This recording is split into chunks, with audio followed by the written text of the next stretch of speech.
อ๋อโถมื้อนี้พากันเฮ็ดหยังในสวนนี่โอ้ปลูกผักบ่อืใส่พุ่นอืมใส่พุ่นขี้งัวมันต้องแบบนี้แหละพี่น้องเอ้ยเนาะมันจะสิได้กินเขาได้หญ้านั่นเด้อหญ้าน่ะเสาะออกให้เบิดแล้วเฮ็ดนานหนึ่งหั่นเด้อเฮ็ดนานพักไปเอาผักหอมน่ะมาปลูกเด้อผักหอมมันเสริมมาอันน่ะบอกลูกบอกเต้าเด้อแนะนำลูกว่าหนึ่งมานี่ให้ทิ่มขี้เหงื่อใส่กระถางเด้อหากระถางมาไว้บ่ให้ทิ่มสาดทรายในเฮือนเด้อสองมาแล้วก็ให้เพิ่นไปเก็บหาเก็บขี้งัวเอามาเฮ็ดพุ่นปลูกผักอย่าลืมเด้อสวนผักเด้อเน้นนักสวนผักเด้อให้ได้อยู่ได้กินในครัวเฮือนเด้อเนาะเข้าใจหน้าว่าจะดีปลูกงามๆได้หมกผิกให้มันได้กินเข้าใจนะสู่ต่อไปก็คือว่าสิมาแจ้งข่าวดีเนาะพี่น้องคือว่าทางพ่อตู้เพิ่นแล้วก็แม่ตู้นงคำบุญเฮืองพ่อตู้บุญจันทร์เนาะคำบุญเฮืองพี่น้องเอ้ยเพิ่นก็ได้ผากเงินมาให้ทางวละเนาะซื้อข้าวซื้อน้ำให้เจ้าเด้อหลักเมื่อคืนนี่ก็คอยว้าวลูกเก็บอันนี้เก็บขยะนี่มันไตขยะไตก็เป็นมันไตโอ้พี่น้องเลยไตขยะขยะมันไตพี่น้องเลยโอ้ยเนาะเมื่อยน้ำเด้พี่น้องเลยขยะมันไตแล้วมันจะไตขึ้นเฮือนแล้วบาดนี่เนาะขยะทิ่ม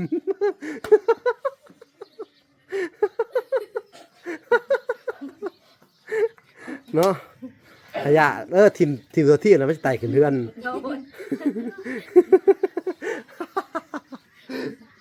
โอ้สบายดีนะบ้านมานั่งตั้งโดนพี่น้องยับมาพี่ยับมาพี่มื้อนี้ก็เป็นนั่นมื้อที่ในบ้านถึกเลขพี่น้องเอ้ยเนาะคือสิฮู้แหละเนาะอันนี้ก็เป็นจุดประสงค์เนาะหรือว่าเป็นนั่นการช่วยเหลือเด้อของทางเมตู้ USA แล้วก็เมตู้นงคำบุญเฮืองพอตู้บุญจันทร์คำบุญเฮืองเด้อคือเพิ่นได้ช่วยเหลือเจ้า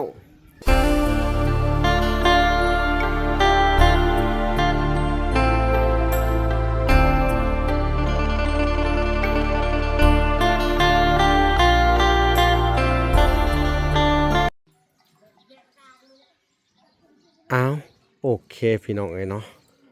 กับสบายดีพ่อแม่พี่น้องเนาะเบิดสู่คู่สู่คนเนาะเบิดสู่มงสู่บอลพี่น้องเอ้ยเนาะกันยินดีเข้าสู่ช่อง YouTube บอละสายบุญคุณธรรมคือเก่าพี่น้องเอ้ยเช่นเก่าเช่นเคยพี่น้องเนาะทักทายสบายดี FC ทางฝั่งไทยและ FC ทางฝั่งลาวและ FC ทางต่างประเทศเนาะพี่น้องที่รับชมบอละอยู่เนาะมื้อนี้ทางบอละก็ได้เข้ามา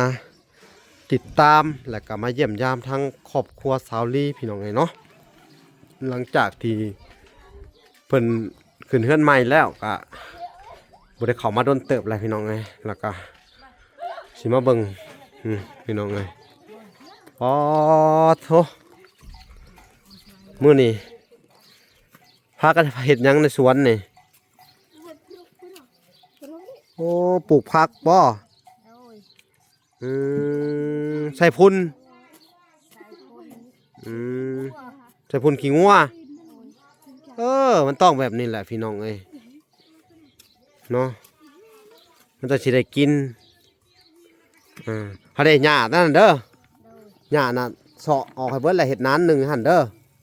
เฮ็ดนานพักไปเอาผักหอมน่ะมาปลูกเด้อ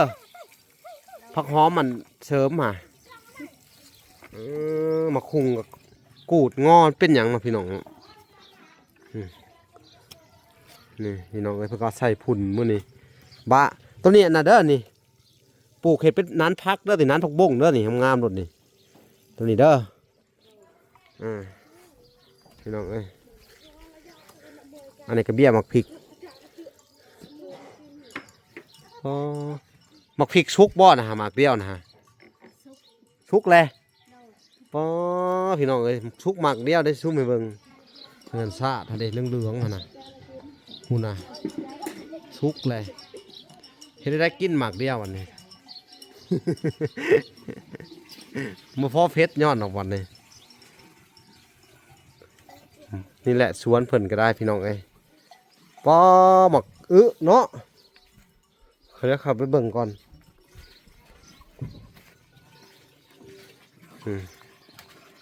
น้ำเพิ่นก็ออกดีได้พี่น้องเอ้ยออกดีขนาดเนาะน้ำเนาะสัตว์ดงเมื่อยบ่สูบน้ำ เอาสบายดี สบายดี พาลูกเต้าเห็ดเด้อ โดย เนาะอันนี้กะทางวลากะนี่แหละมันแนะนำเพิ่นพี่น้องเอ้ยเนาะก็คือทางอันพอตู้แม่ตู้เพิ่นกะให้มาบอกแล้วก็มาแนะนำเพิ่นนี่แหละพี่น้องเอ้ยในการเห็ดสวนเห็ดหยังอยากให้เจ้าเพิ่นมีอยู่มีกินพี่น้องเอ้ยจักเสร็จจังใดเนาะอยากให้มีหมักพริกผักพายมีผักมีหญ้าพอได้เก็บกินเหลือกินกับขายได้เพิ่นว่าเนาะไผตู่ว่านี่ฮะไผตู่เนาะพี่น้องแม่นบ่ไผตู่นี่พี่น้องเอ้ยต้นนี้เสาะใหม่เด้อนี่เด้อเฮ็ดอีกนานหนึ่งเด้อพุ่น2 นานได้อีก2 นานเนื้อที่ยังว่างหลายอยู่อย่าให้เนื้อที่ว่างอันนั้นสิปลูกหยังต้นอาหารใส่พุ่นเลย อันนี้ปลูกบ้อง ปลูกแล้วบ่ ปลูกเลย พักนี่หามาปลูกอีกพักนี่พอได้เก็บกินเรื่อยๆมีบ่ ไม่ อันนี้พักกาดพี่น้องเอ้ยเฮ้ยขอโทษนะพี่น้องว่าผิด พักบัวเลยพี่น้องเอ้ย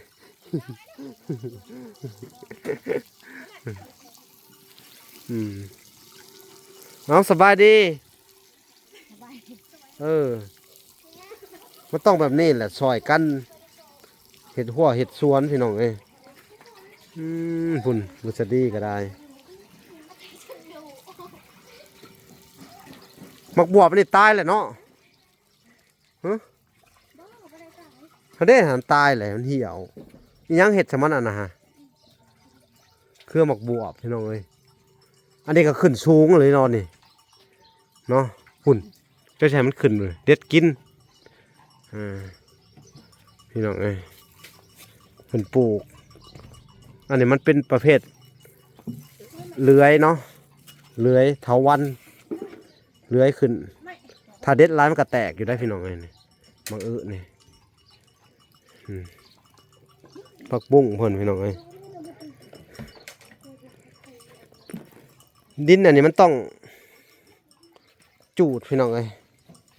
เอาอันนั้นเด้อนี่เอาขี้เลื่อยมาเนี่ยโห้ยนี่แล้วก็จูดขี้เลื่อยใส่เด้อจูดขี้เลื่อยใส่พอเขาขาเสื้อดินนะเนาะตะกี้มันเป็นเพี้ยเนาะพี่น้องเอ้ยเพิ่นปลูกบักถั่วอยู่นี่มันเป็นเพี้ยแทบจะบ่ได้กินหมากเลยพี่น้องเอ้ยเพี้ยมันขึ้นหลายแล้วเขาก็จูดขาเสื้อดินเนาะเอาน่ะจูดเอาขี้เลื่อยเลยเด้อมาจูดเด้อ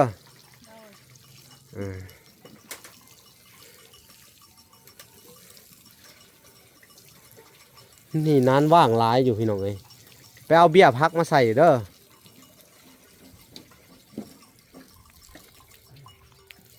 แนะนำให้ปลูกพัก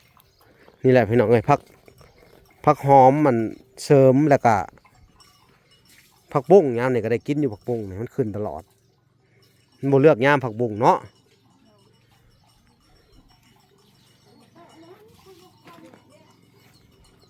ถ้ามันเป็นอย่างพี่น้องไอ้มะฮุงคนนี้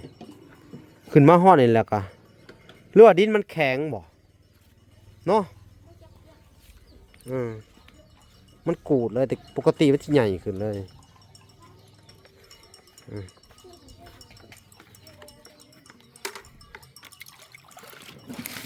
ยัดดินแข็งเนาะดูแนวใดพี่น้องเอ้ยหัก บางต้นก็งามอยู่เด้นี่ต้นก็งามอยู่ฮะ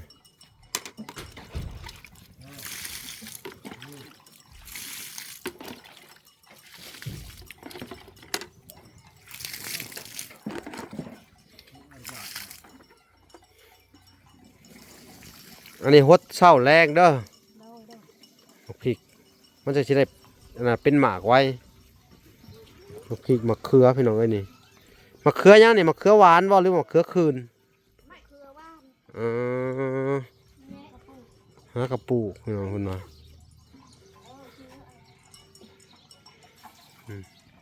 อ้าวบาทนี่พี่น้องเอ้ยครับตัดภาพมาอยู่เบิดสุขุสุคนบาทนี่พร้อมลูกพร้อมเต้าเลยเนาะบาดนี้เนาะ โดย อ่าเป็นได้ข้าวกินสิเบิดแล้วบ่ข้าว เงิน ในจักซอบข้าว มันชอบไป นักสอบปลาย โดย จะเอาเพิ่มอยู่บ่เลยอยากได้เพิ่มอยู่บ่ อยากได้ เออต้องดุได้อยากได้เลย โดย อันน่ะบอกลูกบอกเต้าเด้อ โดย แนะนำลูกว่า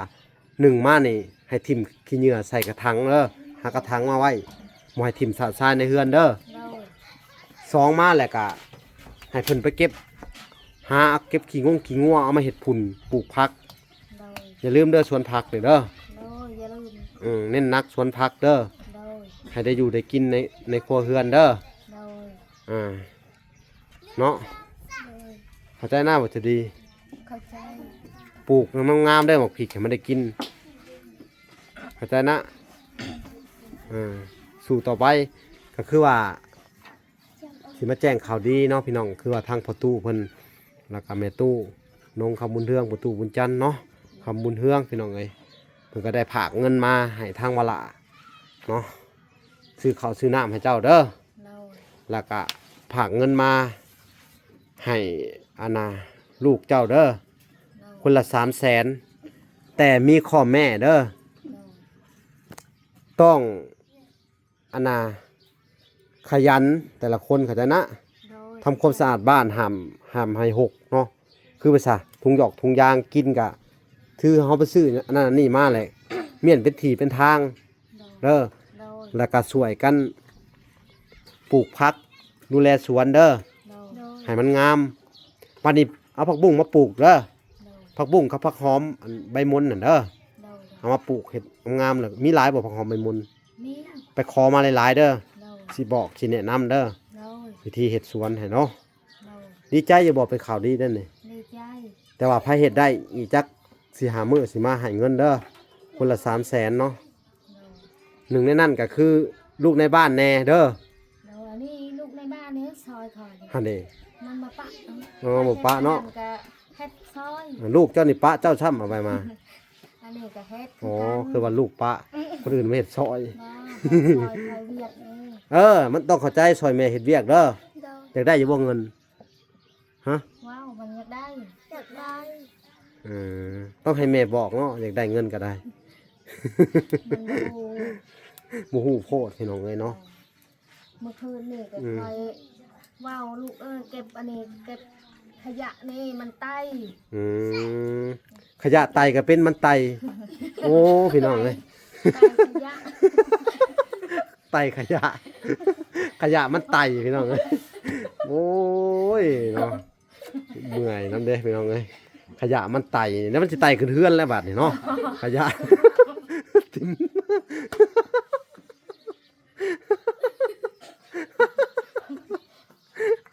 เนาะขยะทิ่มตัวที่แล้วมันสิไตขึ้นเฮือน โดน เป็นเงินทราบพี่น้องเอ้ยเอ้าถ้าได้หาขาวๆมันสิไตอีกแล้วหาหุ่นเห็นบ่ ขยะ ได้ซื้อถังดำมาให้เด้อ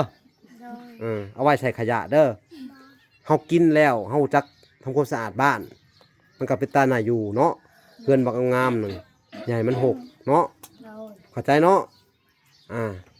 บัดนี้ข่อยมานี่ถ้ามีขยะบ่ได้ได้บัดนี่ โดย หักปากเด้ออันนี้ด้วยแต่ซื่อๆบ่ดัก เอาวิแต่ว่าดูแลกันต่อไปหาอยู่หากินคือเก่าแต่อย่าลืมหัวสวน โดย เพราะว่าเขาได้หัวได้สวนแหละถือว่าเป็นบุญวาสนาได้ผู้บางคนที่เขาอยากได้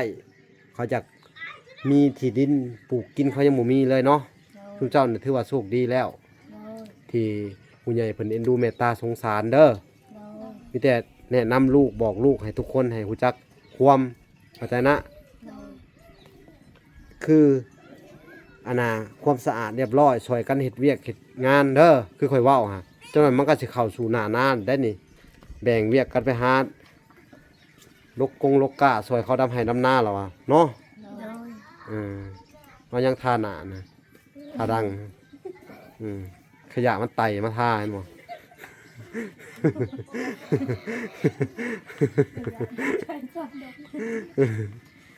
อ้าวพี่น้องเอ้ยกับผู้ดีทั้งมื้อนี้เวลากันนัดในบ้านมานำแน่เนาะโอ้สบายดีในบ้านอ่ะมานั่งตั้งโดนพี่น้องเอ้ายับมาพี่ยับมาพี่มื้อนี้ก็เป็นนั่นมื้อที่ในบ้านถึกเลขพี่น้องเอ้ยเนาะคือสิฮู้แหละเนาะอันนี้ก็เป็นอันน่ะจุดประสงค์เนาะหรือว่าเป็นนั่นการช่วยเหลือเด้อของทางอันเมตู้ USA แล้วก็เมตู้นงคำบุญเฮืองพอตู้บุญจันทร์คำบุญเฮืองเด้อคือเพิ่นได้ช่วยเหลือเจ้าเนาะสมทบเฮ็ดเฮือนเจ้าเด้อเพิ่นอยากให้เจ้าไปซื้อวงกบบานประตูเนาะทั้งเบิดก็300เด้อเพิ่นให้คนละ100เด้อเป็นจังไดความรู้สึก ก็ดีใจแล้วเนาะ ดีใจเนาะ โดยดีใจเพราะว่าจะได้บ้านนะ อยากได้เฮือนพอดีเลย เดือน ประตูหน้าต่างนี่บ่มีเลยแต่เนาะ โมมี เออแล้วก็พอได้แล้วก็ให้เจ้าไปซื้อไว้แล้วเด้อ โดยอย่ามันขึ้นราคาอีกได้จักหน่อย โดย เพราะมันเป็นเงินเกี่ยวเนาะเงินเฮาก็เพิ่มตลอดเนาะ โดย จะไปสั่งน้ำเพิ่นโลด โดย เจ้าคิดว่าสิใส่จักอัน คิดว่าจะใส่ให้มันครบอะไร อืมโดย ในใจ โอเคงบประมาณนะ แต่ว่าแป้นนี่พอแล้วมันบ่ แปดนี่พอแล้ว พอแล้วเนาะ ท่านบ่พอก็จะเป็นได้เรือใช่ไหม โอเคมีอยู่เนาะ นี่ แต่เพิ่นก็สมทบเข้ามาเด้อ โดย อันนี้กับเพิ่นเห็นคุณงามความดีของเจ้าอะไรเด้อ โดย ในบ้านเนาะนี่แหละพี่น้องสิ่งที่เพิ่นตอบแทนผู้ใหญ่เพิ่น โดย อยากช่วยเหลือเจ้าเนาะเจ้าก็นำพาช่วยเหลือสาวลีมาตลอดเนาะเป็นอะไรกะผู้ใหญ่เพิ่นกับผากพังไว้นำเจ้าเด้อคือสาวลีเด้อแนะนำเพิ่นแนวเรื่องเกี่ยวกับการเกษตรพอได้อยู่บ่ โดย ว่าตอนใดเพิ่นเฮ็ดบ่ถูกบ่หยังกะแนะนำเพิ่น โดย เด้อบางเทื่อเฮาก็บ่ได้เข้ามาบ่อย แม่ ๆบางเทื่อนานที่จะได้เข้ามาเด้อ โดย ก็มอบหมายให้ทางในบ้านเนาะคือผู้ใหญ่เพิ่นกะอันน่ะตั้งใจอยากสอยเจ้ามา โดย เนาะอันนี้ก็เป็นจุดประสงค์ของเพิ่นเนาะ มีการดีอกดีใจหลาย ดีใจเนาะ ๆดีใจ ได้เงินก้อนใหญ่ได้พี่น้องเอ้ย โดย คอมเมนต์ถึกเลข3โตวกับประมาณ 12,000 เนาะ บ่เคยถึกเลขซ้ำนะ 13,000 กีบ โดย เนาะคอมเมนต์ถึกเลข3โตวกะแม่นบ่ โดย 12,000 เนาะจังได้อยู่6ล้านเนาะ โดย ปกตินี่ 10,000 ต่อ5ล้านเนาะ 10,000 ต่อ 6 ล้าน แม่นบ่บ่ เดี๋ยวนี้บ่ตะกี้10,000ก็6ล้าน1,000ต่อ6แสน เนาะ โดย ว่าเรื่องเลขเนาะ โดย อ่า เคยใส่เลข อันนี้คือว่าถึกเลข10,000พู้นแหละว่าง่ายซะแต่ในความเป็นจริงพี่น้องเอ้ยอันนี้ก็คือเงินที่ผู้ใหญ่เพิ่นตั้งใจช่วยเหลือมาเนาะ โดย ก็ทั้งเบิดก็300เนาะพี่น้องเอ้ยว่าละก็ผู้ที่มันถึกอยู่6ล้านประมาณ6ล้าน3แสนเนาะ โดย ให้เจ้านับมันก่อนวันนี้ทางวลาก็สิได้มอบเงินให้เจ้าเด้อ โดย แล้วก็นับเบิ่งครบบ่เอานี่$300เด้อ โดย อันนี้ก็เป็นเงินอาณาเมตู้ USA เมตู้นงคำมุนเฮืองประตูบุญจันทร์คำมุนเฮืองเด้อ โดย อ๋อโธ่พี่น้องเอ้ยถึกเละหมดเลยในบ้านก็ได้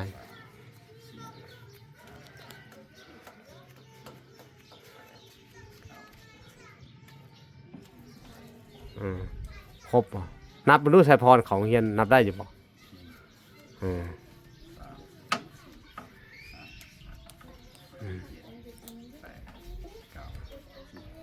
คือทางซาวลีได้ข้าวสารเด้อเพิ่นซอยข้าวสารอืม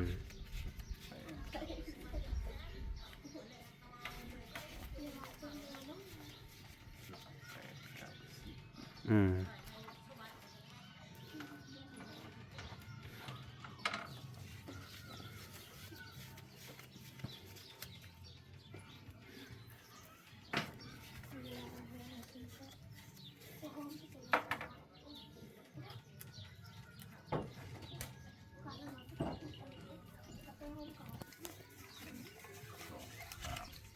ครบบ่ โดย อะมีหยังสิเว้ากับเพิ่นบ่ ก็ขอบคุณทางผู้ใหญ่ อ่า ขอบคุณทางเมตูนงขบุญเฮืองและก็พอตู้ปุจจันทร์ขบุญเฮืองและก็เมตู USA ขอให้เพิ่นอยู่ดีมีแห่งเด้อความเจ็บอยาสุใดความไข้อยาสุมีที่มาช่วยเหลือคอยทุกข้าในบ้านวัดวงนี้ขอให้เพิ่นมีแต่สุขภาพแข็งแรงและก็พัฒนาสิ่งใดคอยได้สิ่งนั้นสมดังมโนวังเด้อขอให้เพิ่นมีอายุมันควันยืนต่อไปเด้อเมตูเด้อสาม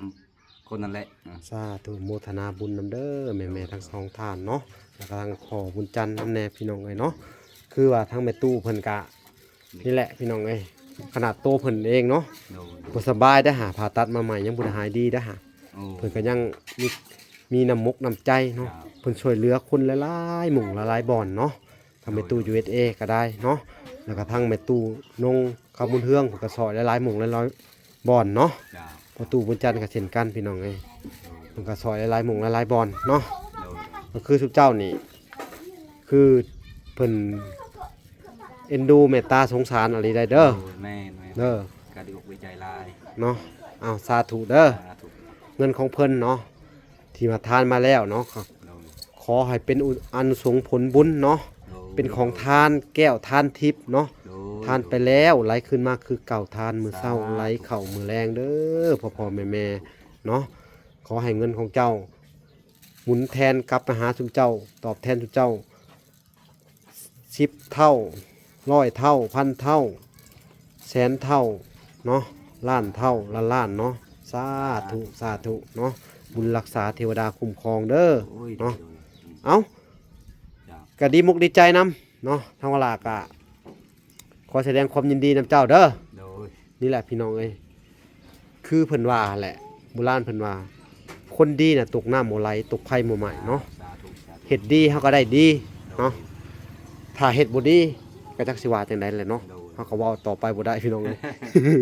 เนาะคืออยากแนะนำชุเพิ่นนี่คือกันเนาะตั้งมกตั้งใจเด้อต่อไปนี่เด้อเนาะเอ้าบัดนี้ใช้ในบ้านไปพักผ่อนแล้วก็เวลาก็สิขึ้นไปเบิ่งคือว่าเฮ็ดเต้าอะไรแม่นบ่เจ้าก็อีกจัก2 มื้อ3 มื้อพอสิแก่อันนั้นมาให้แก่เขาวมาให้เด้อเดี๋ยวก่อนสิไปเนาะอันน่ะทางเวลาก็สิได้กะเกียมมันสิ้นแล้วก็แพ้เด้อ โดยโดย มาให้ในครอบครัว10 คนนั่น โดย ในมือที่มอบกับอีกประมาณ2-3 มื้อเนาะ โดย ให้เจ้าไปพูดคุยกับเพิ่นหรือว่าเอามารวมตัวกันอยู่นี่ให้ซาลีเป็นคนแจกในมือที่ข่อยมาเด้อข่อยสิไปซื้อเสื้อผ้าเนาะเพิ่นก็ฝากมาให้อันน่ะให้เวลานี่ซื้อสิ้นเนาะแล้วก็ผ้าเช็ดหน้าอันนี้ก็เป็นจุดประสงค์อันน่ะเพิ่นอยากทานให้ครอบครัวที่อันน่ะเท่าๆกับซาวลีเนาะ โดย ก็มีหลายครอบครัวเติมแม่นบ่ มี ทั้งเบิดเท่าไหร่นะ10บ่ 10หลังคานั่นแหละ 10เนาะ โดยโดย โอเค ฉะนั้นก็ให้เขามาเด้อในมื้อหน้าเดี๋ยวเวลาสิโทรนัดเจ้ามาอีกทีหนึงเนาะโอเคนะบ้าน จ้า โอเคหุ่นสิขึ้นไปเบิ่งกันเตาก่อนไปสลีดีใจอยู่บ่เจ้านี่ก็ข่าวดีเด้อนี่ ดีใจ ดีใจเนาะพี่น้องเอ้ยก็สิเพิ่นก็ได้ข้าวสารพี่น้องเอ้ยรวมแล้วก็เป็นล้านพุ่นนี่ล้านปลายล้าน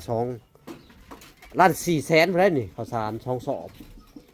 ละ700,000พี่น้องเอ้ยเดี๋ยวสิขึ้นไปเบิ่งก่อนพี่น้องบาดนี่